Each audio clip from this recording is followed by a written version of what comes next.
6-year-old Lily Caldwell hadn't spoken since the accident that killed her mother 2 years ago. Her CEO father Ethan brought her to California's most exclusive resort, desperate for anything that might break her silence after countless failed therapists. But it wasn't the luxury or the specialist who reached her.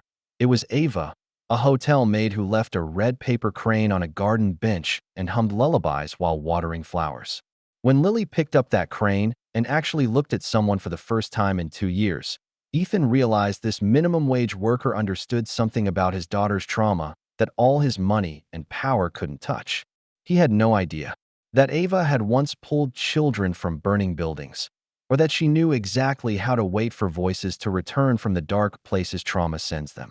All he knew was that his silent daughter was leaning toward this stranger's humming like it was the first safe sound she'd heard since her world shattered.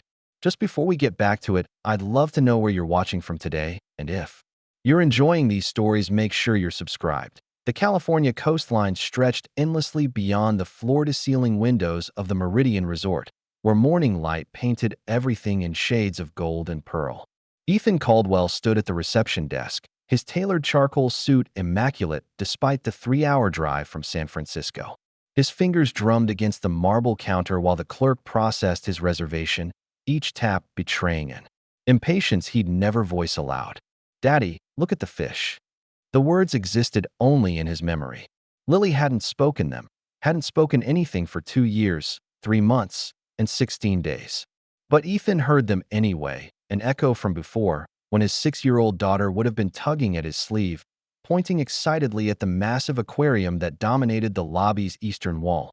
Instead, Lily stood perfectly still beside their luggage, her small hands folded in front of her powder blue dress. She watched the tropical fish with an expression that revealed nothing, her silence as complete as the vacuum of space. The other guests probably thought she was remarkably well-behaved. They didn't know she'd forgotten how to be anything else. "Your suite is ready, Mr. Caldwell," the clerk announced with practiced warmth. "The Ocean View penthouse, as requested. Will you be needing assistance with your bags?" "We'll manage." Ethan's voice carried the kind of authority that ended conversations. He'd built a $40 million company with that voice, commanded boardrooms with it, closed deals that lesser men would have fumbled. But it couldn't make his daughter say good morning. The glass-walled dining room buzzed with the comfortable chatter of wealthy vacationers when they entered for breakfast 20 minutes later.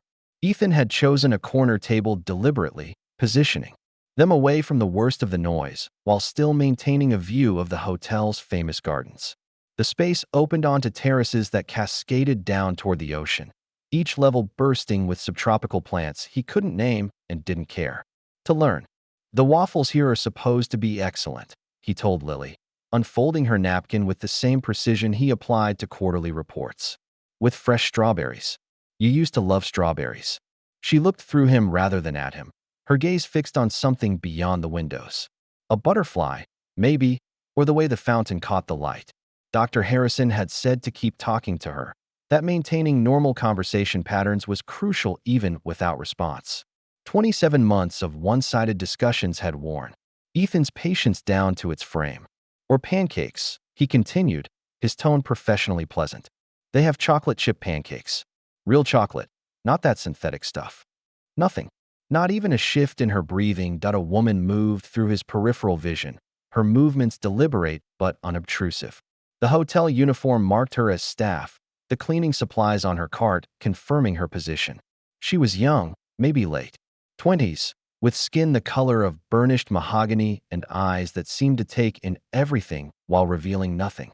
Her name tag read Ava Thompson in simple letters. She worked with an economy of motion that Ethan recognized from his best employees, the ones who understood efficiency without sacrificing thoroughness. Her hands moved steadily as she wiped down the nearby tables, but Ethan caught her glancing toward their corner more than once. Not at him, at Lily. "Is there something you need?" The question came out sharper than intended, his CEO voice cutting through the breakfast ambience.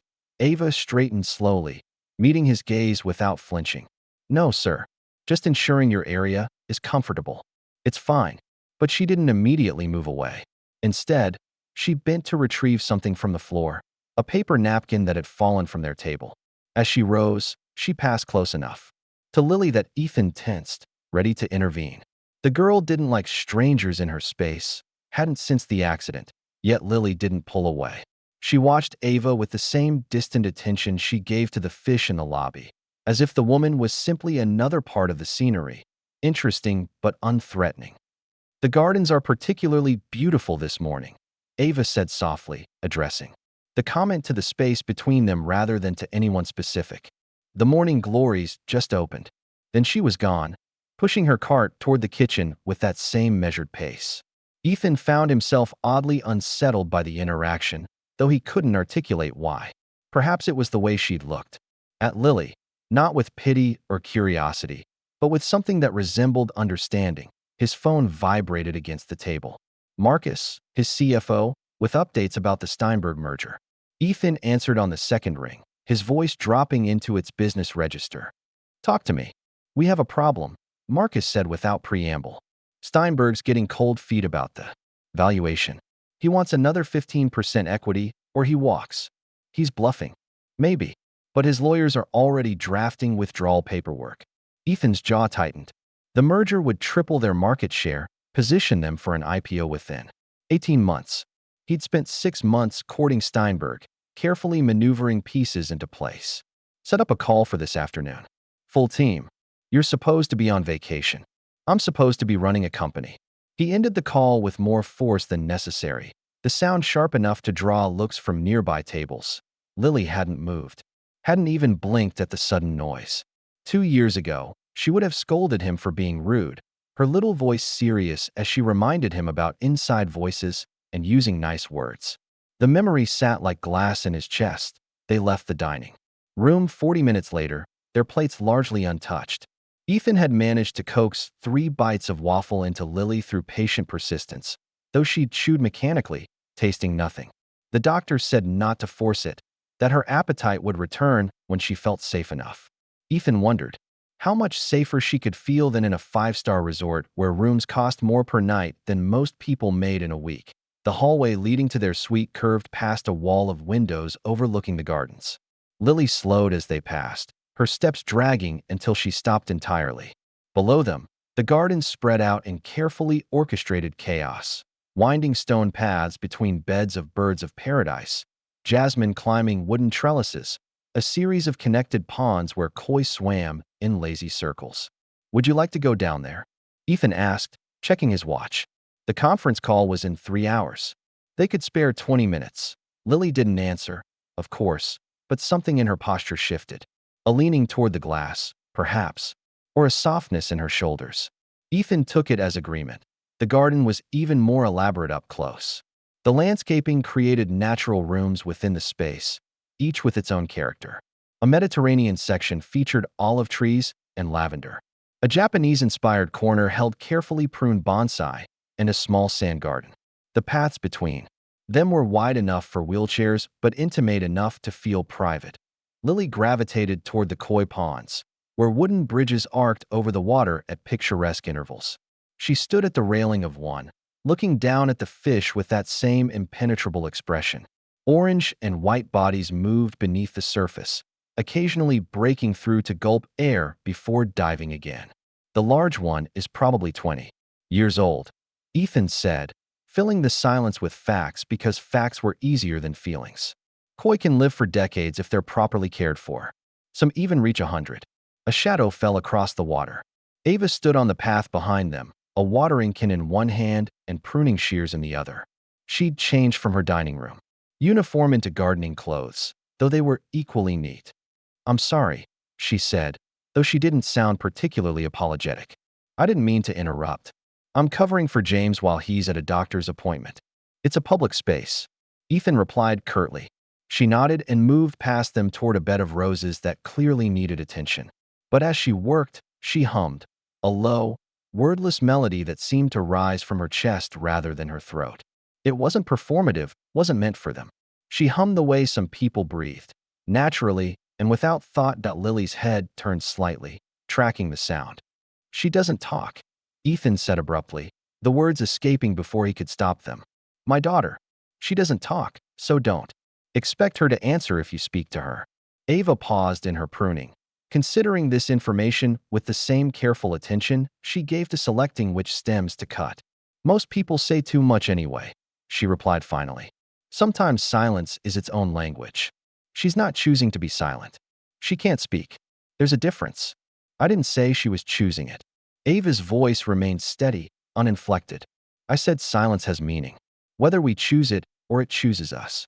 The response irritated him in ways he couldn't quite name. This woman, this maid, presuming to philosophy about his daughter's condition. He'd consulted the best specialists in California, had read every study on selective mutism and trauma-induced speech loss. What could a hotel employee possibly understand about the complexity of Lily's situation? We should go, he said to Lily, though he was really speaking to Ava. You need to rest before lunch. But Lily had wandered a few steps away, drawn to a carved stone bench beneath a jacaranda tree. Her small fingers traced the patterns in the stone, interlocking circles that had been worn smooth by countless other hands.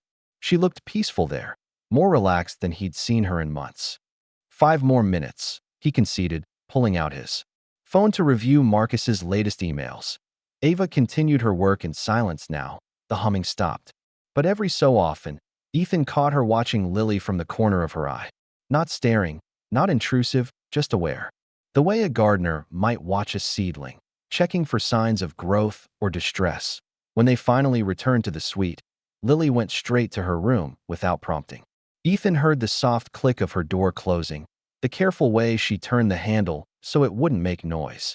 Everything she did was careful now, as if she was afraid of disturbing the universe. His phone rang. Marcus again. Steinberg's team wants to move the call up. Can you do it in an hour? Fine. Ethan moved to the suite's office area, spreading papers across the mahogany desk. Send me the updated projections. Already in your inbox. Ethan, Marcus hesitated. How's Lily? The same. The therapist said this trip might help, right? Change of scenery, less pressure. The therapist says a lot of things. Ethan opened his laptop, watching spreadsheets populate the screen. The call's in an hour? Yeah. Good luck. Luck.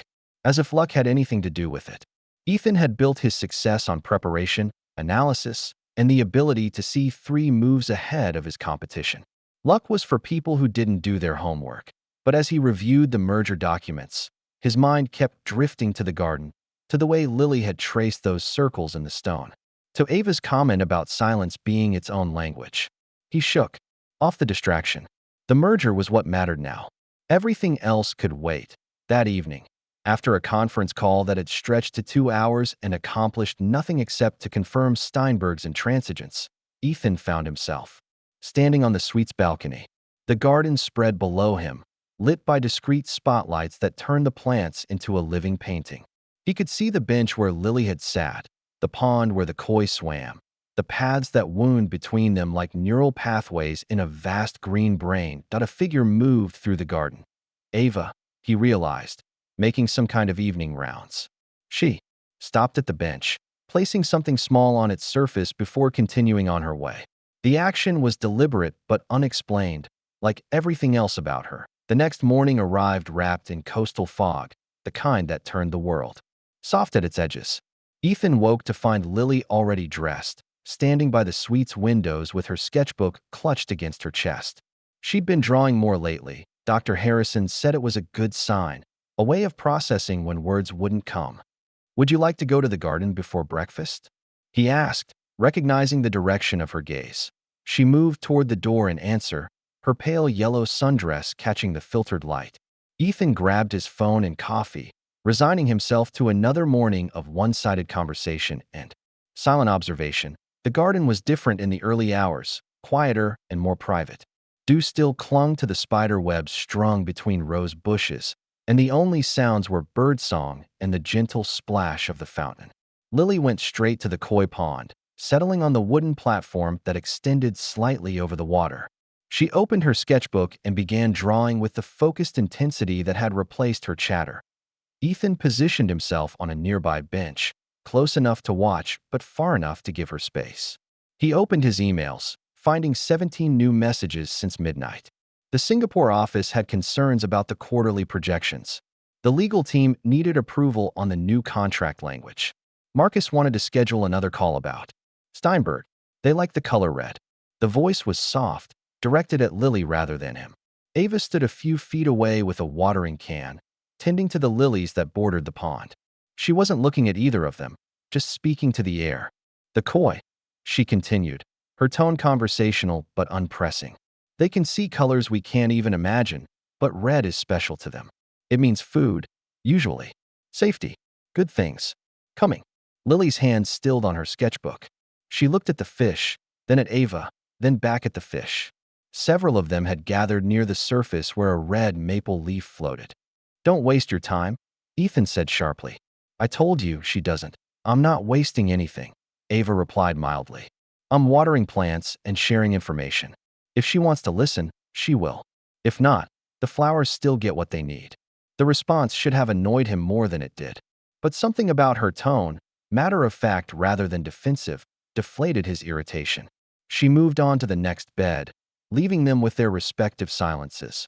Lily returned to her drawing, but Ethan noticed she'd added splashes of red to whatever she was creating. Mr. Caldwell. He turned to find the hotel's general manager approaching, her expression professionally concerned. I apologize for interrupting your morning, but I wanted to inform you that Mr. Hayes has arrived. Victor Hayes. The name hit Ethan's stomach like cold water. He's not supposed to be here until next week. He moved his reservation up. He's actually requesting a meeting with you this afternoon, if your schedule permits. Ethan's schedule never permitted meetings with Victor Hayes, not since the man had tried to orchestrate a hostile takeover of Caldwell Industries 2 years ago. The attempt had failed, but the animosity lingered like smoke after a fire. Tell him I'm unavailable. Of course. The manager hesitated. I should also mention he's expressing interest in hosting a charity event here this weekend. Something about children's wellness initiatives. The timing was too convenient to be coincidental. Victor knew about Lily, of course. Everyone in their business circle knew about the accident, about Ethan's daughter who no longer spoke. Using it as leverage was exactly the kind of move Victor would make. Thank you for letting me know, Ethan said, his voice carefully neutral. After the manager left, he found his hands clenched into fists. The peaceful morning had curdled into something else, the fog suddenly feeling oppressive rather than soft. He needed to call Marcus, needed to figure out what Victor was planning. Daddy's upset. The words were so clear in his memory that he almost turned, almost expected to see Lily looking at him with those serious eyes she used to have, ready to offer one of her 6-year-old solutions to adult problems. A hug, usually. Sometimes a drawing of a rainbow, but she was still focused on her sketchbook, adding careful strokes to her creation. She'd drawn the pond, he realized, complete with fish and that floating maple leaf. But there were other elements too, hands reaching toward each other across the water, a red scarf flowing between them like a bridge. The image made his chest tight. The red scarf. Always the red scarf. We should go get breakfast, he said, his voice rougher than intended. I in the hotel staff break room 3 floors down. Ava poured herself tea while her colleague Maria gossiped about the morning's arrivals. That Hayes man is here, Maria said, wrinkling her nose. You know, the one who owns all those buildings downtown. He asked for a room change 3 times before he was satisfied, acting like he owns the place. Ava responded non-committally. You used to work in one of his buildings, didn't you? Before you came here. Briefly. What made you leave teaching? Maria pressed. I mean, you were so good with kids. Remember when that family visited last year with the boy who kept having meltdowns? You were the only one who could calm him down. Ava sipped her tea, choosing her words carefully. Sometimes life takes you in unexpected directions. But from teaching to hotel work? That's quite a change. It's all service, in the end. Just different kinds. Maria wanted to push further, Ava could tell, but the break room door opened and their supervisor entered with the day's assignments. Ava was grateful for the interruption. Some stories weren't meant for casual conversation. Back in the garden, she found evidence of the morning's visit. A forgotten hair tie near the pond, probably Lily's. Ava picked it up, studying the simple elastic band with its small fabric flower. Such a normal thing, the kind of accessory any 6-year-old might wear. But nothing about that child was normal anymore. Was it? She'd seen the signs immediately. The way Lily held herself so carefully, as if afraid of taking up space. The hypervigilance, disguised as good behavior. The drawings that revealed more than any words could. Selective mutism, the textbooks called it, though Ava had always thought that was a cold term for such a profound response to trauma. During her teaching years, she'd worked with 3 children who'd stopped speaking. 2 had recovered their voices within months. The third, well, the third had taught her that sometimes healing couldn't be rushed or forced. Sometimes it had to be invited and then waited for, like a skittish cat that might eventually trust you enough to come close. She placed the hair tie on the carved bench, next to the origami crane she'd left the night before. Small offerings, breadcrumbs on a path that might lead nowhere. But you had to try, didn't you? You had to believe that voices could return, that silence wasn't permanent, that gardens could be more than just pretty spaces for tourists to photograph. Ava, she turned to find Mr. Winters, the elderly groundskeeper, wheeling a cart full of mulch. "James is still out sick," he said. "Mind helping me with the rose garden?" Of course. They worked in companionable silence for a while, spreading fresh mulch around the base of each bush. Mr. Winters had been at the hotel for 30 years, had seen it through 3 renovations and countless seasons. He knew every plant by name, every stone path's history. "That little girl," he said eventually, nodding toward the pond. "The quiet one. She reminds me of my granddaughter after her mother died.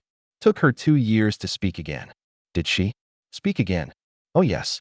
One day just opened her mouth and asked for pancakes, casual as you please. Like those 2 years of silence had never happened." He paused, considering. Except they had happened, of course. The silence was part of her story, just not the end of it. Ava thought about that as they finished the roses. Stories without endings. Middles that stretched too long. Beginnings that no one could quite pinpoint. Maybe that's what she was seeing in Lily. A middle that felt endless but wasn't. A story still being written. That afternoon, Ethan stood in the hotel's business center, his laptop open to a video conference with his board of directors. They were discussing the Steinberg merger, voices tinny through the speakers as they debated. Valuations and risk assessments. "We can't appear desperate," one board member argued. "If we give Steinberg what he wants now, what's to stop him from demanding more later? We need this merger," another countered. "The market window won't stay open forever." Ethan half listened, his attention split between the screen and the window overlooking the garden.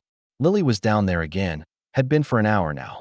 He'd assigned one of the hotel's childcare staff to watch her, a cheerful woman named Susan, who specialized in keeping young guests entertained. But Lily wasn't interested in entertainment. She sat on the carved bench with her sketchbook, drawing and occasionally looking up when birds landed nearby. Ava passed through his line of sight, carrying a tray of what looked like seedlings. She paused near Lily, set down her tray, and began working on a nearby flower bed. Not hovering, not intruding, just present. Susan, the childcare specialist, was checking her phone 10 feet away. "Ethan, your thoughts?" He snapped back to the conference. "We hold our position. Steinberg needs this merger as much as we do. He's testing us. And if he walks, he won't." But even as he said it, Ethan wasn't sure he cared as much as he should. The merger had consumed 18 months of his life, countless hours of negotiation and strategy. It should feel more important than watching his daughter draw pictures of birds. After the call ended, he found himself walking toward the garden without conscious decision. Susan brightened when she saw him. "Oh good, you're here. I need to use the restroom." She's been perfectly behaved, hasn't moved from that spot. She hurried off before Ethan could respond, leaving him standing awkwardly on the path. Lily didn't acknowledge his presence, absorbed in adding detail to what looked like a red bird with elaborate tail feathers. "That's quite good," he said, the words feeling inadequate. Ava looked up from her planting. She's been watching the cardinal that nests in the jacaranda tree. It comes by every afternoon around this time. "You've been observing?" "I pay attention." She stood, brushing soil from her hands. "Your daughter sees things very clearly. Most children her age would just draw a red blob and call it a bird. But, look." She moved closer, pointing to Lily's drawing without touching it. "She's captured the way the wing feathers layer, the angle of the head when it's listening for insects. That's unusual perception. She's always been observant," Ethan said, then caught himself. Was that true? He remembered Lily as chatty and energetic, not particularly focused. But maybe he hadn't been paying the right kind of attention. There's a story, Ava said, returning to her seedlings, about a bird that forgot how to sing. All the other birds tried to teach it. The robin showed it melody. The crow demonstrated volume. But nothing worked. Then one day, the bird sat in a garden, just listening. And in the quiet, it remembered its own voice had been there all along, waiting. That's a nice story, Ethan said stiffly. But this isn't a fairy tale. No, Ava agreed. It's not. She picked up her tray and moved to another section of the garden, leaving them alone. But she placed one of the seedlings in a small pot. Near the bench, its leaves still damp from watering. That evening, Victor Hayes made his presence known. Ethan was crossing the lobby when Victor's voice cut through the ambient noise. Caldwell. What a surprise. He turned to find Victor holding court near the bar, surrounded by several people Ethan recognized from the industry. Victor's smile was all teeth, no warmth.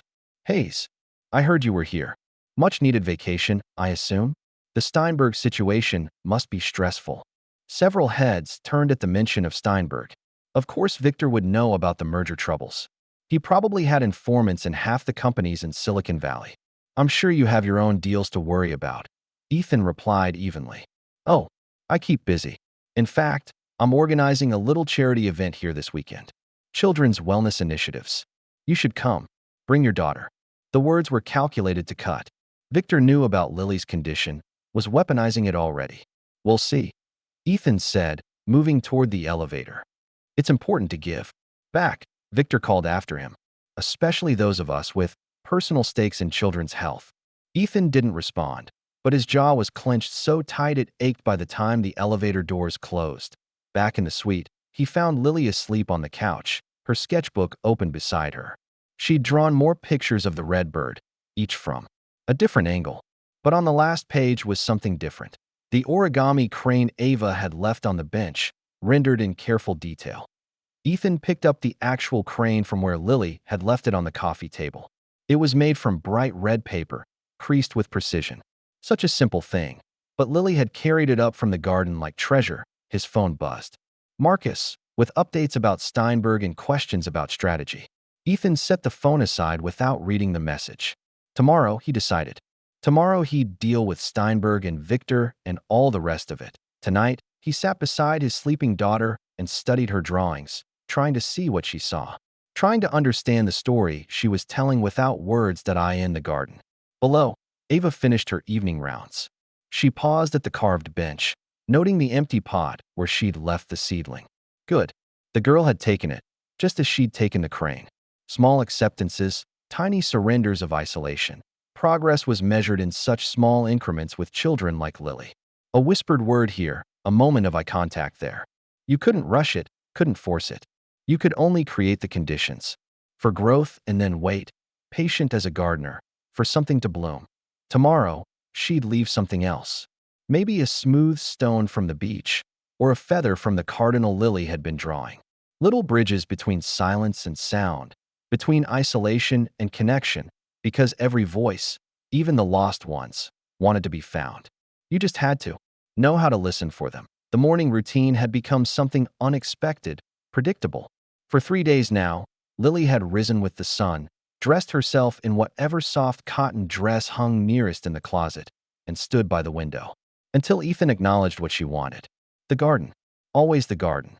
This morning, she wore mint green, her dark hair pulled back with the elastic band Ava had returned yesterday, the one with the small fabric flower. Ethan noticed such details now, cataloging them like evidence of something he couldn't quite name. Progress, maybe. Or just change. The garden was already warm despite the early hour, California sunshine burning through the marine layer that clung to the coast. Lily settled into her usual spot by the koi pond, but instead of drawing, she sat with her hands folded, watching the water. Waiting. Ava appeared at exactly 7:30, as she had for the past 3 mornings. She carried her watering can and wore the same faded work clothes, but today she also brought something else, a small cloth bag that she set on the bench beside Lily without comment. There was a bird once, Ava began, her voice soft as the morning breeze, who lived in a garden, much like this one. All the other birds sang from sunrise to sunset, filling the air with their music. But this little bird had forgotten how to sing. Lily's head turned slightly, just enough to show she was listening. The other birds tried to help. The nightingale offered to teach her complicated melodies. The blue jay demonstrated his loudest call. Even the crow, who wasn't much of a singer himself, tried to show her how to make noise. But nothing worked. Ava knelt by the flower bed, pulling weeds with practiced efficiency while she talked. The little bird felt smaller and smaller, quieter and quieter, until she wondered if she might disappear entirely. But then winter came, and all the loud birds flew south. The garden grew quiet. Ethan found himself leaning forward despite his skepticism. There was something hypnotic about Ava's storytelling voice, the way it seemed to wrap around you like warm honey. In that silence, Ava continued. The little bird heard something she'd forgotten, her own heartbeat. And she realized that before. You can sing, you have to remember you're alive. So she started there. One heartbeat, one breath, one tiny sound that was hers alone. That's a children's story. Ethan interrupted, his voice cutting through the spell. My daughter needs real help, not fairy tales. Ava looked up at him, her dark eyes steady. Sometimes the deepest truths come wrapped in simple stories, Mr. Caldwell. Children understand that better than most adults. She has the best therapists in California. Real doctors with real strategies. I'm sure she does. Ava returned to her weeding. And I'm just a maid who tells stories while she works. No harm in that, is there? But there was something in her tone that rankled him, a subtle challenge beneath the deference. Before he could respond, his phone rang. Marcus. Victor's here, his CFO said without preamble. In the hotel restaurant. He's having breakfast with Jim Steinberg. Ethan's blood chilled. Steinberg's there? Now. Apparently Victor invited him. They're discussing mutual opportunities. The implications were clear. Victor was trying to poison the merger, maybe even position himself as an alternative buyer. Ethan stood abruptly. I have to handle something, he told Lily, though he was really telling Ava. Stay here. I'll be back. He strode toward the hotel, his mind already shifting into combat mode. Behind him, Ava opened the cloth bag she'd brought, pulling out bird seed. She scattered a small handful near the bench, and, within moments, finches began to gather. Lily watched them with an intensity that would have pleased her father if he'd stayed to see it. The restaurant hummed with conversation and clinking silverware. Ethan spotted Victor immediately. He had that effect, drawing attention like a black hole drew light. He sat at a prime table overlooking the ocean, and across from him, Jim Steinberg picked at an Eggs Benedict while Victor talked, his hands moving in elaborate gestures. Caldwell. Victor's voice boomed across the space. Join us. We were just discussing the future of technology. It was a trap, obviously, but walking away would look like retreat. Ethan approached the table with measured steps. Jim, he said, nodding to Steinberg, I wasn't aware you were coming to the coast. Steinberg had the grace to look uncomfortable. Last-minute decision. Victor suggested the hotel. How thoughtful of him. Ethan remained standing, refusing Victor's gesture. Toward an empty chair. I hope you're not letting him fill your head with nonsense about our merger. Nonsense. Victor's smile was sharp. I'm simply sharing my perspective on market conditions. Jim should know all his options. His options are simple. Move forward with our agreement or explain to his board why he walked away from a 40% growth opportunity. 40% assumes perfect execution, Victor countered. But we both know Caldwell Industries has been distracted lately. Personal challenges affecting professional performance. The reference to Lily was oblique, but unmistakable. Several nearby diners were listening now, pretending not to while hanging on every word. My company's performance speaks for itself, Ethan said evenly. 4 consecutive quarters of growth, 3 successful acquisitions, and a development pipeline that's 5 years ahead of competition. Yet you can't close a simple merger, Victor said. Makes one wonder about leadership stability. Before Ethan could respond, unexpected movement caught his eye. Ava was walking past their table, carrying a tray of water glasses she was apparently delivering to another section. But as she passed Victor, she stumbled slightly. Water cascaded across Victor's expensive suit, ice cubes sliding down his silk tie. Oh, Ava gasped, looking mortified. I'm so sorry, sir. Let me. You clumsy. Victor started to rise, his face flushing red. It was my fault. Jim Steinberg interrupted, standing quickly. I moved my chair as you were passing. Please, don't worry about it. It was a lie, and everyone knew it. But Steinberg's intervention defused the moment, turning Victor's rage into something he had to swallow. Ava apologized again, producing towels with remarkable efficiency, and then disappeared toward the kitchen before Victor could fully recover. Perhaps we should continue this another time, Steinberg said, dabbing at water spots on his own sleeve though he'd barely been splashed. Victor, you should probably change.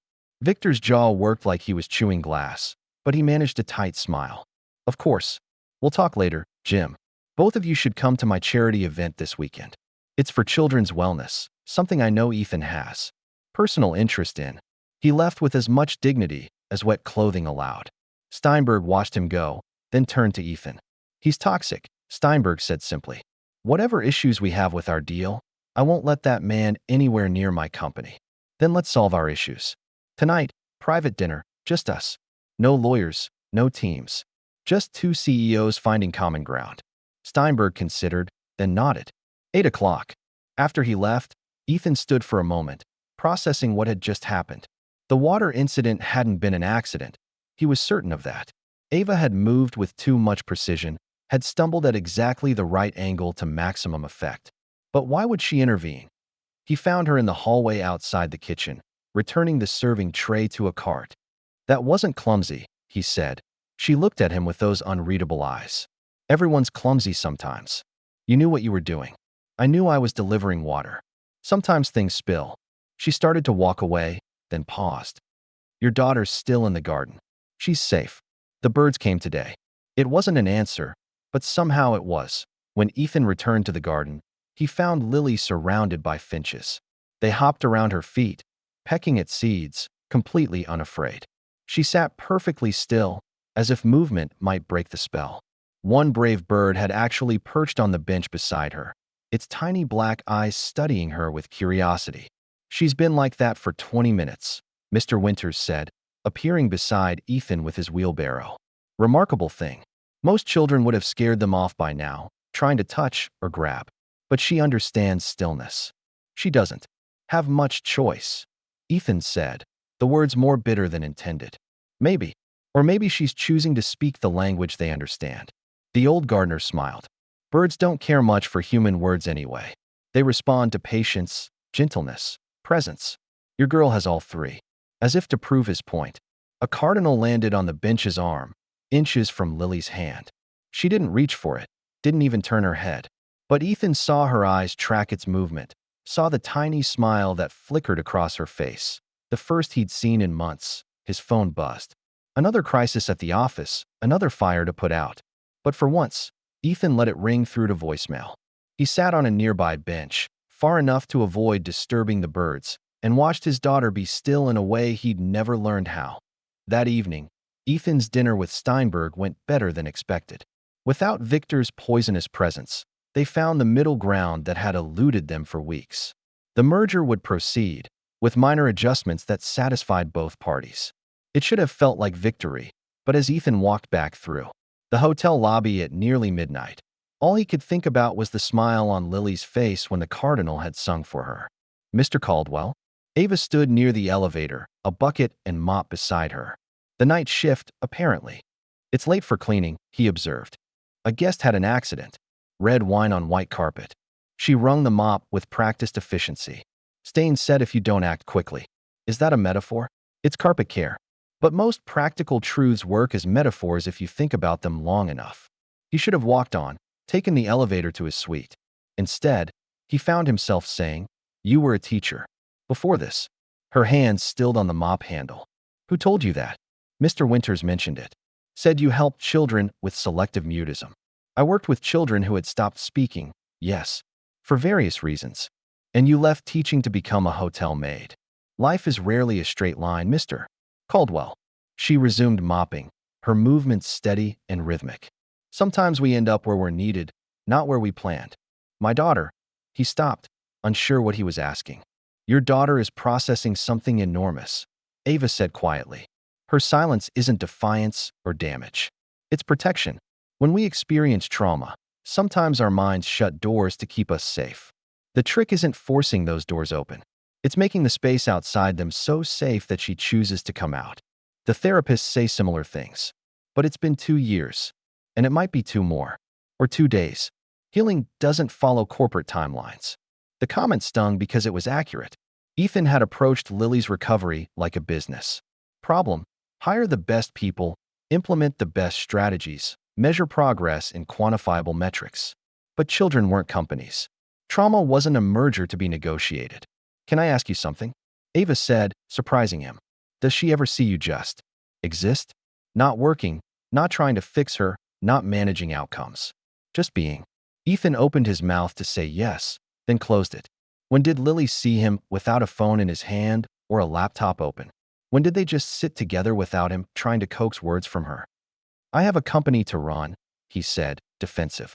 "And she has a childhood to live. Those two things don't have to be in opposition." Ava picked up her bucket.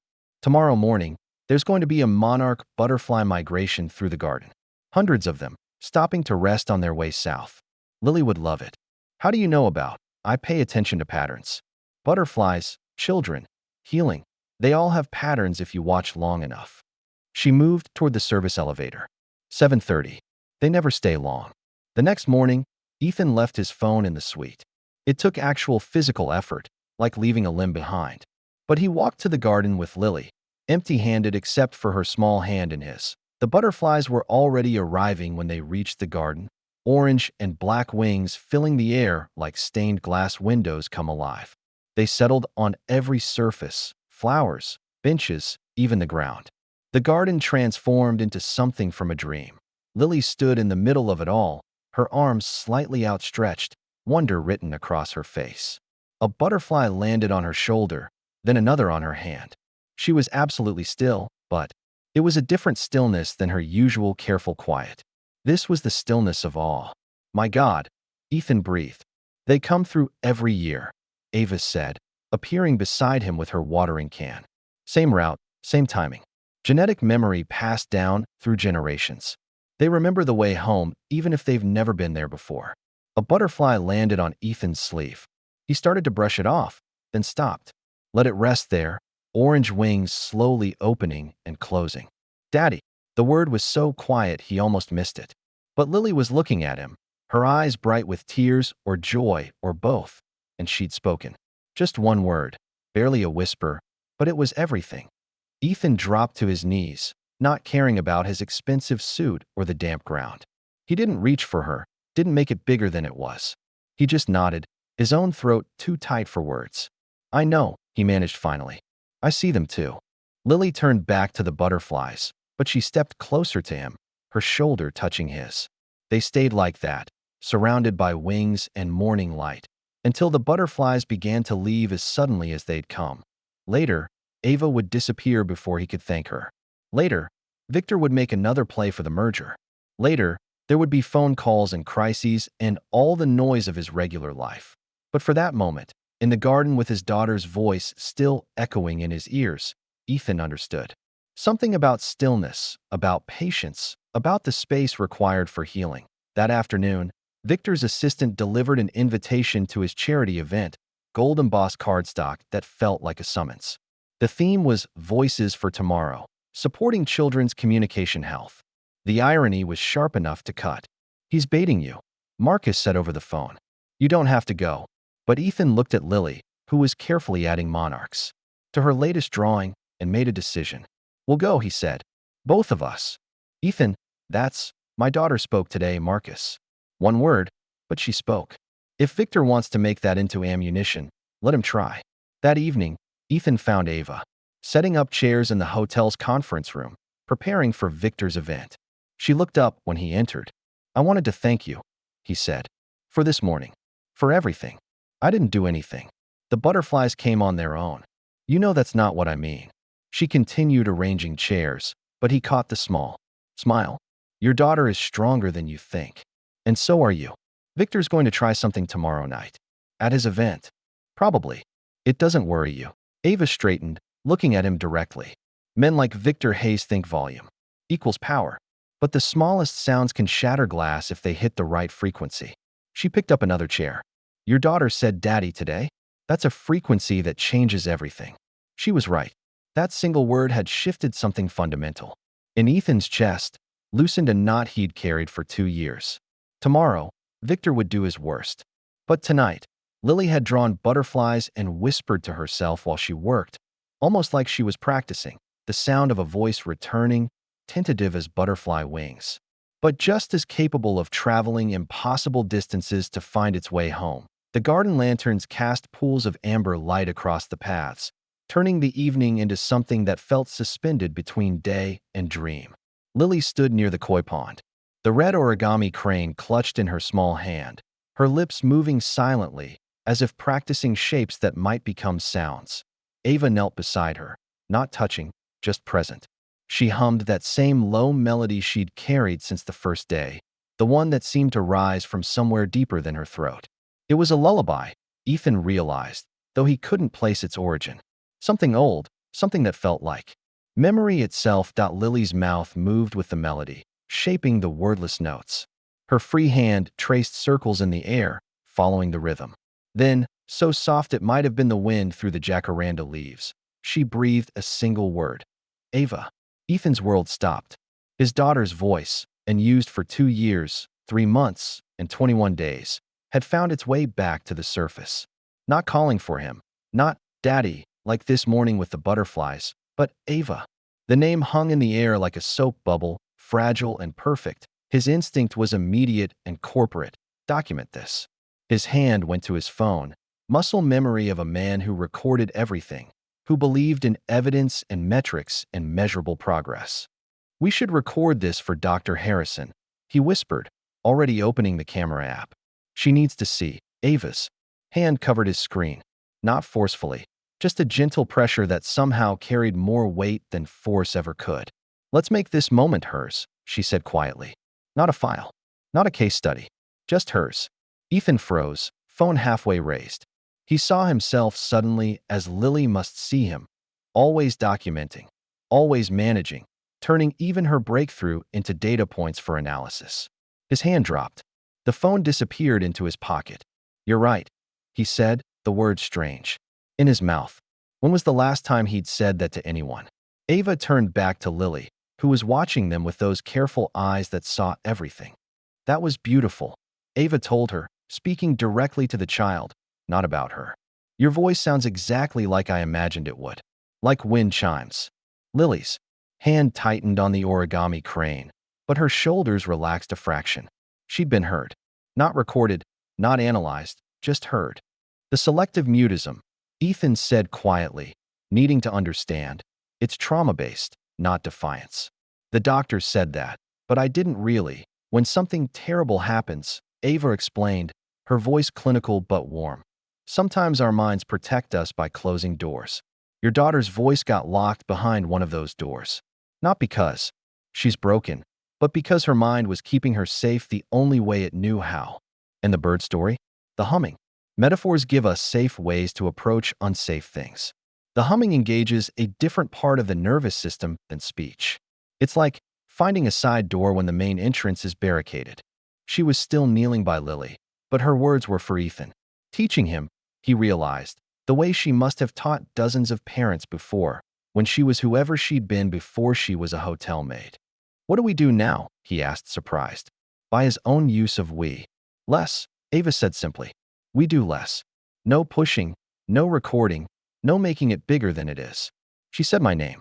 Tomorrow she might say nothing. Next week she might say everything or nothing or something in between. We just make space for whatever comes. I'm not good at doing less. I noticed. There was humor in her voice, gentle but present. Maybe start small. Morning garden time. No phone. No meetings cutting in. No questions that demand answers. Can you give her that? Ethan looked at his daughter, who had gone back to watching the koi, the moment of speech already folded back into silence. But it was a different silence now. Fuller, somehow. Pregnant with possibility. Yes, he said that he pulled out his phone, not to record but to text his assistant. Hold all morning meetings for the next week. No exceptions. Maya's response was immediate. Is everything okay? It's becoming okay, he typed back, then turned the phone to silent. Across the hotel, in the executive lounge, Victor Hayes sat. With a young man in a server's uniform, sliding cash across the table. "The maid," Victor said, showing a photo on his phone. "Ava Thompson. Find out everything about her. Where she worked before, where she lives, who she really is." "That's not really my job." "It is now." Victor added another 100 to the stack. "And keep an eye on the CEO's kid. Any changes, anything unusual, I want to know." The server, Bradley, his name tag read, pocketed the money with nervous fingers. "What are you looking for exactly?" "Leverage," Victor said simply. "Everyone has secrets. Find me hers." After Bradley left, Victor pulled up an old photo on his tablet. A courthouse steps, 5 years ago. A younger Ava in the background, a blanket around her shoulders, ash in her hair. Behind her, the burned skeleton of Hayes Tower, one of his properties. 43 units destroyed, 2 deaths, and one woman who'd refused to sign an NDA, who'd testified about faulty fire alarms and ignored safety complaints. He'd never connected that woman to this hotel maid. Not until he'd really looked at her this morning, seen something familiar in the way she moved, the way she deliberately spilled that water. Deliberate. Everything she did was deliberate. "Found you," he murmured, already composing tomorrow night's presentation for his charity event. Back in the garden, Lily had moved to the carved bench, tracing the worn circles in the stone with one finger. Ethan sat beside her, not too close, just sharing the space. Ava watered the night-blooming jasmine, its perfume thick in the warm air. "The red scarf," Ava said quietly, looking at Lily's latest drawing. "She draws it in everything." Ethan's throat tightened. Her mother wore one. The morning of the accident. Sarah always wore bright colors, said it made the world happier. The scarf got caught in the wreckage. They had to cut it to get Lily out. He'd never said those words aloud, not even to the therapists. But here, in the garden's soft darkness, with his daughter's voice still echoing in memory, the truth felt possible. "She blames herself," Ava said. It wasn't a question. The other driver ran a red light. There was nothing anyone could have done. But Lily had been asking Sarah to look at something, a bird outside the window. She thinks if she hadn't distracted her, children always blame themselves. It's how they make sense of senseless things. Ava set down her watering can, moved closer to the bench. Has anyone told her, really told her, that it wasn't her fault? Of course. The therapists, me, everyone. But has anyone shown her? Before Ethan could ask what that meant, Lily made a small sound. Not a word, just a soft vocalization, like she was testing her voice. She touched the red crane, then looked at Ava. "Bird," she whispered. Point 2 words now. 2 words in one evening. After 2 years of silence, Ethan bit his lip hard enough to hurt, holding back the sob that wanted to escape. He felt Ava's hand on his shoulder, brief but grounding.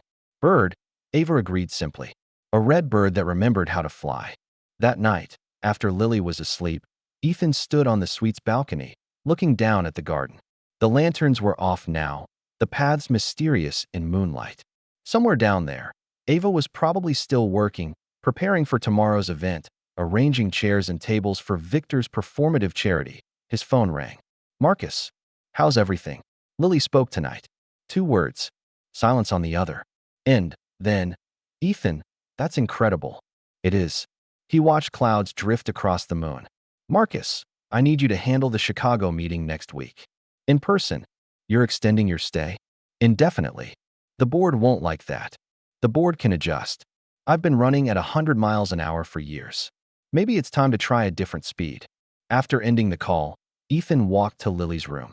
She slept curled on her side, the red crane on her nightstand, her sketchbook open to a new drawing. This one showed the garden at night, with 3 figures sitting on a bench. The proportions were off, the perspective skewed, but it was clearly meant to be the 3 of them: Ethan, Lily, and Ava. Above them, she'd drawn stars that looked like butterflies, or butterflies that looked like stars. The bottom of the page, in shaky but determined letters, she'd written, "AVA." Her first written word in 2 years. The ballroom gleamed with the kind of aggressive elegance that money could buy, but taste couldn't guarantee. Victor had transformed the space into his vision of charity. Crystal chandeliers dimmed just enough to flatter wealthy faces, auction items displayed like museum pieces, and a stage backed by screens showing smiling children who'd never actually been helped by Victor's foundation. Voices for tomorrow. Supporting Children's Communication Health, read the banner stretched across the stage. The irony wasn't lost on Ethan as he adjusted Lily's small cardigan, making sure she was comfortable. She'd wanted to come, had actually nodded when he'd asked, though he suspected it was more about staying close to him than any interest in the event. "We don't have to stay long," he promised her. She held his hand tighter, her other arm clutching the red crane that had become her constant companion. She'd dressed herself in her favorite dress, soft lavender with tiny birds embroidered on the collar. Sarah would have loved it. The room was already filling with investors, local business leaders, and hotel guests drawn by the promise of an open bar and the spectacle of wealth performing compassion. Ethan recognized most faces, people he'd shared conference rooms with, competed against, occasionally respected. They looked at him differently now, their eyes sliding to Lily with curiosity, poorly disguised as sympathy. "Caldwell." Victor's voice boomed across the room. He stood near the stage, resplendent in a tuxedo that probably cost more than most people's monthly rent. "So glad you could make it. And you brought your daughter. How brave." The word brave hit like a slap, making Lily's presence sound like a circus act. "We're happy to support children's wellness," Ethan replied evenly. Of course. We all have our investments in the cause." Victor's smile was all teeth. "I have a special presentation tonight about the importance of knowing who's really helping our children." Before Ethan could respond, the lights dimmed slightly, and Victor took the stage. "Ladies and gentlemen, thank you for joining us tonight in support of children's communication health. As someone who's built his career on clear communication and transparency, this cause is close to my heart." Polite applause rippled through the room. Ethan found them seats near the side, close enough to an exit if Lily needed to leave. She sat pressed against his side, watching everything with those careful eyes. "Tonight, I want to talk about trust," Victor continued. "When our children struggle, we trust professionals to help them. We trust that the people around them have their best interests at heart. But what happens when that trust is misplaced?" The screens behind him changed, showing a photo that made Ethan's blood run cold. It was Ava, but from years ago, standing outside a courthouse. Her clothes were singed, ash in her hair, a blanket around her shoulders. Behind her, the skeletal remains of a burned building. Gasps echoed through the room. Murmurs rose like disturbed birds. "Some of you may remember the Hayes Tower fire 5 years ago," Victor said, his voice heavy with false concern.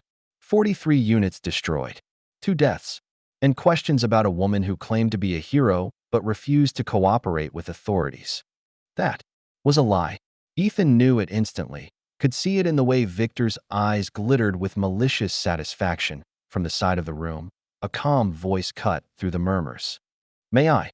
Ava stood near the staff entrance, still in her hotel uniform. She shouldn't have been there. Staff didn't attend guest events unless they were serving. But she walked forward with the same measured pace she used in the garden, and something about her presence made people step aside. The general manager moved to intercept her, but stopped when she raised her hand slightly. "I'd like to address Mr. Hayes's implications. With your permission." The manager looked between her and Victor, clearly calculating the hotel's liability either way. Then he handed her his wireless microphone. "Since Mr. Hayes has chosen to share part of my story," Ava said, her voice carrying despite its softness, "let me share the rest." She turned to face the audience, and Ethan saw several people lean forward, captured by something in her bearing. 5 years ago, I was a teacher's aide at the elementary school near Hayes Tower. That building, Mr. Hayes's property, had been cited for 17 safety violations in the previous 2 years. Broken fire alarms, blocked exits, faulty sprinkler systems. All documented, all ignored. Victor's face darkened. "You have no proof. I have the court records," Ava continued calmly. "Would you like me to quote them?" October 15th, Judge Marina Kellerman presiding. "The negligence displayed by Hayes Properties in maintaining basic safety standards directly contributed to preventable deaths." The room was dead silent now. When the fire started, Ava said, "I was walking home from school. I heard screaming from a third-floor window. A child, trapped because the fire escape door had been painted shut, another violation. I went in." She paused, not for drama, but as if gathering herself. "I got her out. 7-year-old Keisha Williams. She didn't speak for 6 months afterward. Trauma does that sometimes. Takes our voices when the world becomes too terrible for words. I stayed with her. Visited every day. Hummed to her, told her stories, waited. Because healing isn't about being a hero. It's about showing up consistently, quietly, until someone feels safe enough to exist again. This is ancient history, Victor sputtered. You're right, Ava agreed. Keisha's 13 now. She volunteers at this hotel on weekends.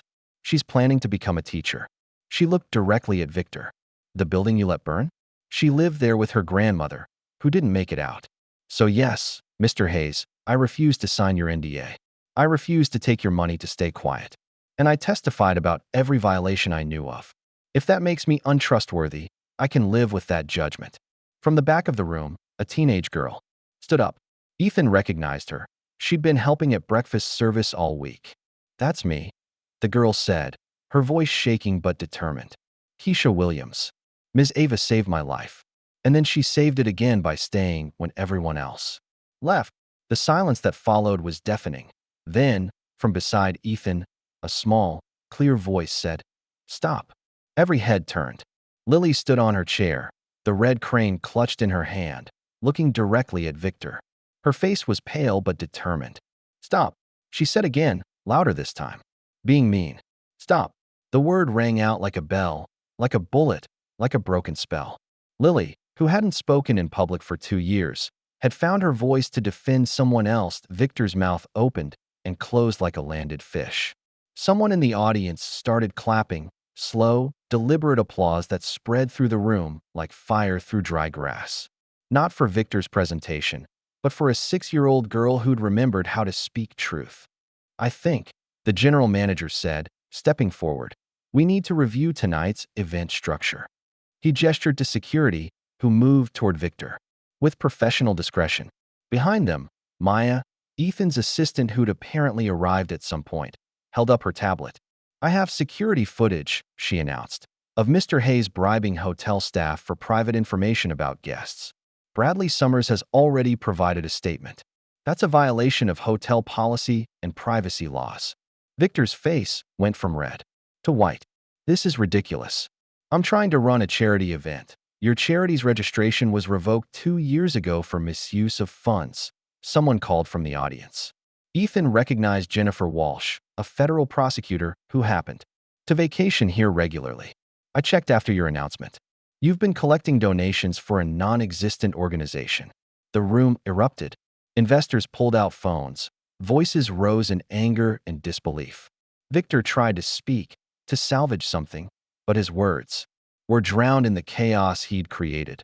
Through it all, Lily stood on her chair, still holding the crane, looking like a small warrior who'd won her first battle. Ethan lifted her down, pulled her close. "That was brave," he whispered. "Really brave."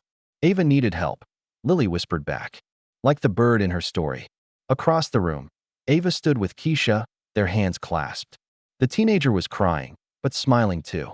Years of silence and survival validated in front of people who'd never had to fight for either. "Mr. Caldwell."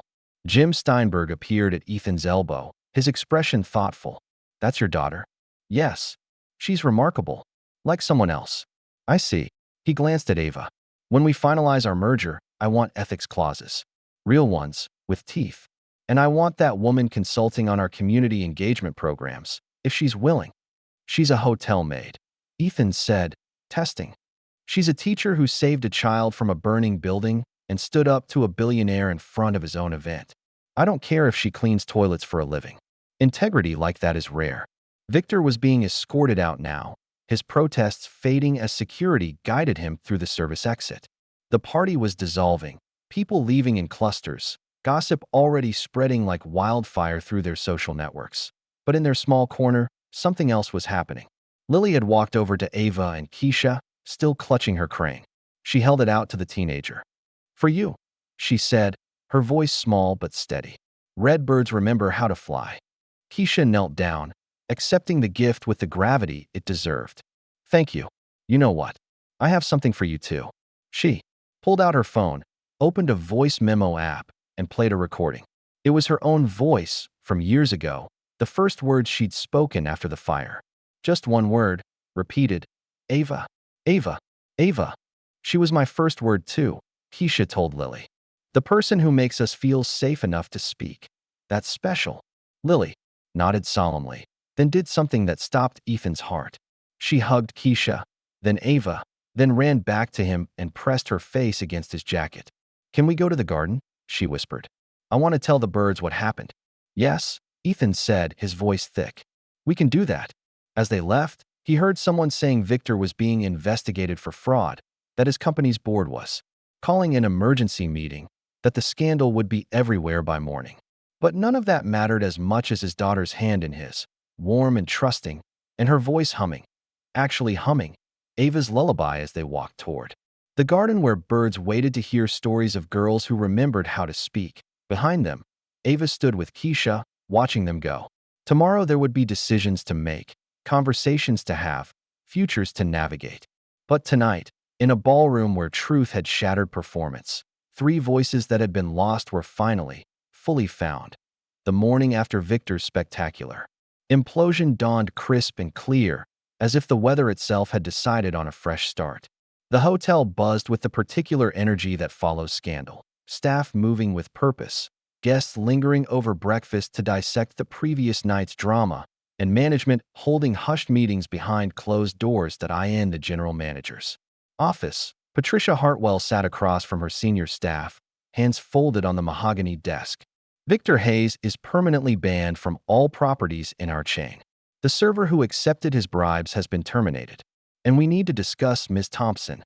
She wasn't authorized to attend the event's coordinator pointed out. She also prevented what could have been a public relations nightmare. Patricia countered. If Hayes had continued his presentation unchallenged, if that little girl hadn't spoken up, we'd be dealing with lawsuits from every direction. The guests are calling her a hero, the concierge added. 3 separate parties have asked if she offers private tutoring for children with speech difficulties. Patricia looked out the window at the garden where Ava was already working, back in her uniform as if last night had been a dream. Set up a meeting. This afternoon, in a quieter corner of the hotel, Ethan sat in the business center, his laptop open to 17 urgent emails he wasn't reading. Through the window, he watched Lily and Ava in the garden. His daughter was talking, actually talking, in short sentences punctuated by long pauses, but talking nonetheless. She fed the fish, Lily said, pointing at the pond. 3 times. They remember. Fish have better memories than people think. Ava agreed, scattering food across the water. They recognize faces, remember routines. Like you. I remembered your song. You did. Even when the words were hiding, you remembered the melody. Ethan's phone rang. Marcus, you need to see the news, his CFO said without preamble. If it's about Victor, it's worse than you think. Federal investigation for fraud, embezzlement, charity scams going back a decade. His board called an emergency meeting at 5 a.m. He's out. Complete liquidation of his position by noon. That was fast. Turns out Jennifer Walsh had been building a case for 2 years. Last night gave her the final evidence she needed. Ethan, this is going to ripple through the entire industry. Anyone who dealt with him is under scrutiny. We're clean. Completely. Actually, the fact that you refused his offers repeatedly is being seen as prescient. Stocks up 3% in pre-market trading. Ethan closed his laptop. Marcus, I need you to handle something for me. Set up a foundation. Real one, not like Victor's shell game. Focus on trauma-informed education for children with communication disorders. Budget. Start with $5 million. Personal funds, not company money. That's generous. It's necessary.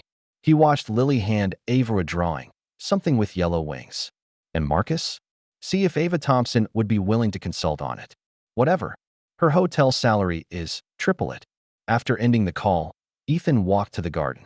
The morning sun had burned off the coastal fog, leaving everything sharp-edged and clear. Lily looked up as he approached, and for the first time in 2 years, she smiled at his arrival instead of just acknowledging it. Daddy, look. She held up her newest drawing. Butterfly bird.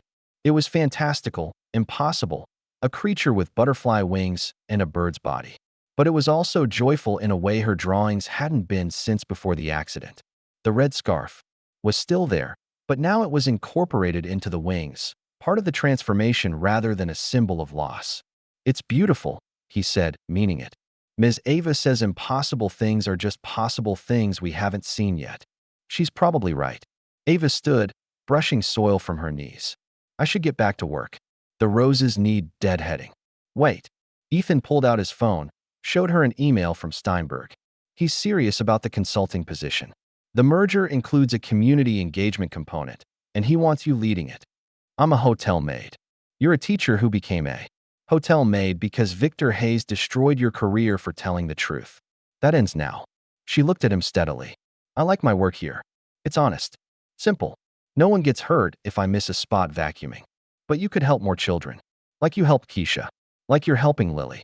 Before she could respond, Patricia Hartwell appeared on the garden path, her expression carefully professional.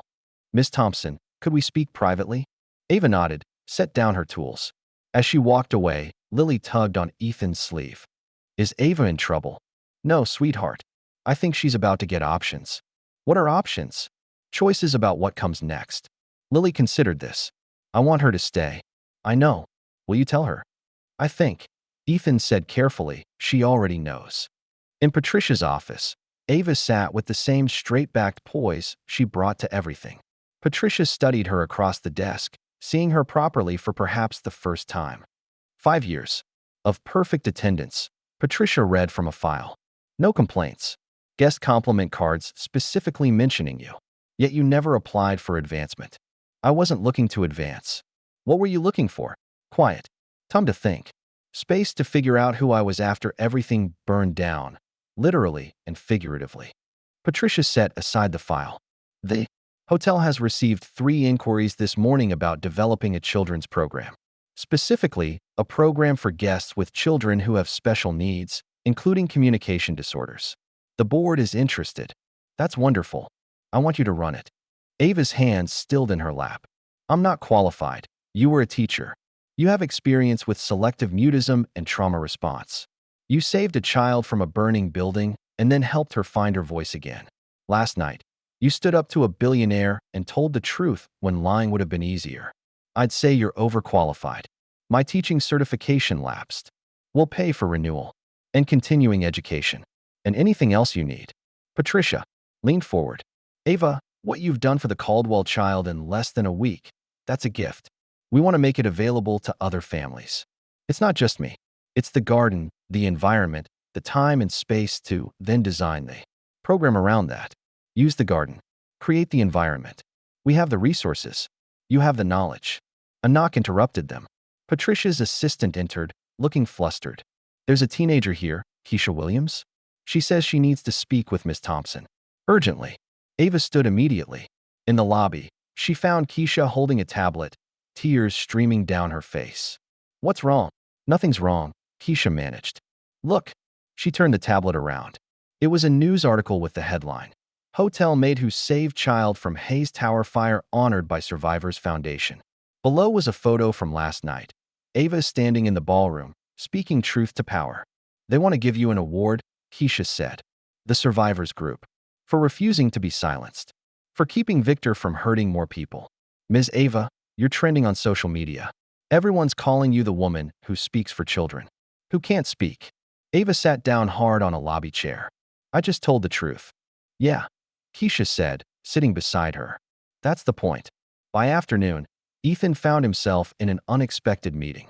Patricia Hartwell had called him to her office, where Ava was already seated, looking overwhelmed. Mr. Caldwell, I've offered Ms. Thompson the position of director of our new Children's Wellness Initiative. She's hesitating. I don't want to abandon my regular work, Ava explained. The cleaning staff, they're my friends. My team. Then don't abandon them, Ethan said. Split your time. Morning gardens with the children's program, afternoons with your regular duties if you want. Write your own job description. That's irregular. Patricia noted. So is she. Ethan turned to Ava. My daughter spoke your name before mine. That should upset me, but it doesn't.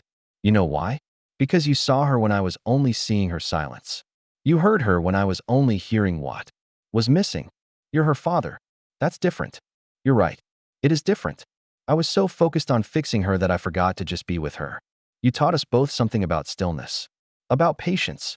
About creating space for healing instead of forcing it. Patricia cleared her throat. There's one more thing. The teenager, Keisha, has asked to be your assistant in the program. She's volunteering to work with families on weekends, sharing her story. She's 13, Ava protested. She's 13 with lived experience that could help other children. Patricia countered. With proper supervision and boundaries, it could be powerful. Ava looked between them, then out the window at the garden where Lily sat drawing, her lips moving in what might have been song or speech or something in between. Can I have a day to think? Of course, Patricia said. But Ava? Sometimes the best decisions are the ones that scare us. They mean we're about to grow. 8 weeks later, the hotel garden hosted its first official quiet hour, a Saturday morning program where families with children facing communication challenges could exist without pressure or judgment. The paths that had once carried only tourists now held a different kind of visitor. Parents who looked exhausted but hopeful. Children who moved through the world carefully, quietly, differently. Lily stood by the koi pond, no longer alone but not quite social either. She spoke now in sentences that grew longer each day, though she still chose silence around strangers. Progress wasn't linear. Dr. Harrison had been right about that. Some days were voiceful, others weren't. But the fear was gone, replaced by choice. The fish are getting fat, she told her father, who sat on the bench reading actual paper newspapers instead of his phone. Probably because you keep feeding them. Ava says happy fish are fat fish. Ava says a lot of things. You listen now. It was true. Ethan had become someone who listened. Not just to words but to the spaces between them, the meanings that lived. In gesture and glance and breath.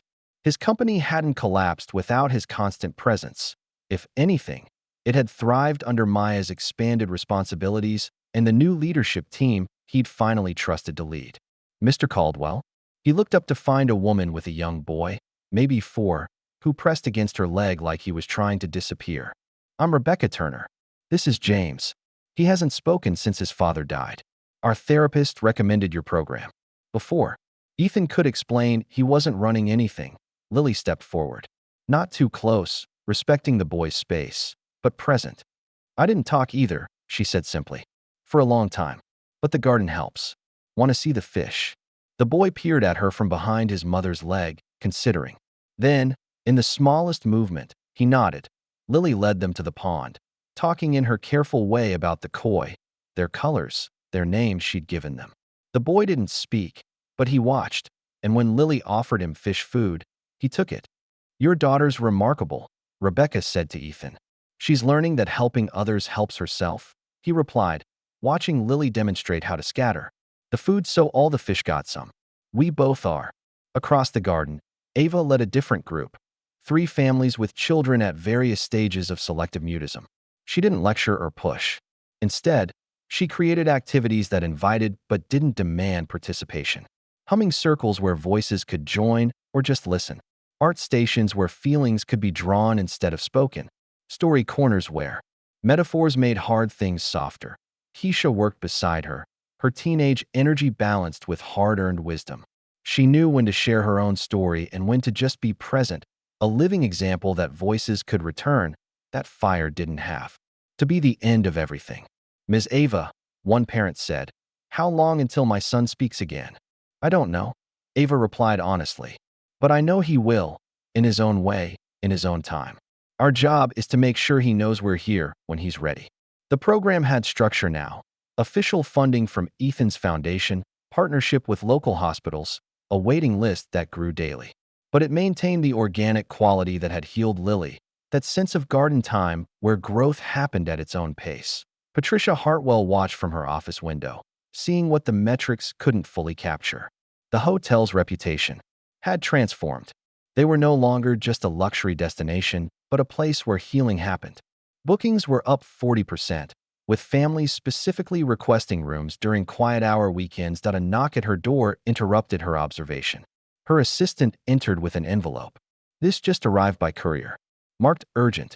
Patricia opened it, read quickly, then smiled. It seems Mr. Hayes's Victims Fund has made a substantial donation to our children's program. 7 figures. That's wonderful. The irony is delicious. Victor's assets, seized in the investigation, now funding everything he tried to destroy.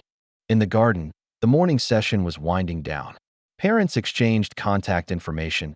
Children who'd been silent waved goodbye, and slowly the space returned to its tourist-ready tranquility. But Lily lingered, as she always did, sitting on the carved bench that had become her thinking spot. Ethan joined her, their Saturday ritual. "Daddy," she said, tracing the worn circles in the stone. "Do you think Mommy would be proud?" The question landed like a physical blow, but Ethan had learned not to flinch from the hard moments. "I think," he said carefully, "she would be amazed at how brave you've become, how you use your voice to help others find theirs. I still miss her." "Me too. Every day. But it doesn't hurt the same way." "No," Ethan agreed. "It doesn't." They sat in comfortable silence, watching the garden move through its rhythms. Ava appeared on the path, having changed from her program clothes back to her maintenance uniform. She still split her time, refusing to fully abandon the work that had given her refuge when she'd needed it. "Successful morning?" Ethan asked. 3 new words from the Hendricks boy, a full sentence from Emma Chun, and James, the one who just lost his father. He hummed along to the goodbye song. "That's wonderful. It's a start." She pulled out pruning shears, moved toward the roses. "Beginnings are delicate things. They need the right conditions." "Ava," Lily called, "will you tell the bird story at closing circle next week? If you help me, I can do the bird voices now." It was true. Lily had become part of the program, a peer mentor despite her young age. Children responded to her differently than to adults, trusted her silence as much as her words. "Then we'll tell it together." Ava agreed that as she worked, humming that same melody that had called Lily's voice back from wherever it had been hiding. Ethan felt the strange completeness of the moment. Not an ending. Trauma didn't really end, it just became part of the story. But a place of rest, maybe. A garden bench where broken things could sit until they remembered they were also whole. His phone buzzed. Maya, with updates about the Singapore expansion. He glanced at it, then powered it off completely. "Ice cream?" he asked Lily. "Before lunch." "Why not? Sometimes the best things come in the wrong order."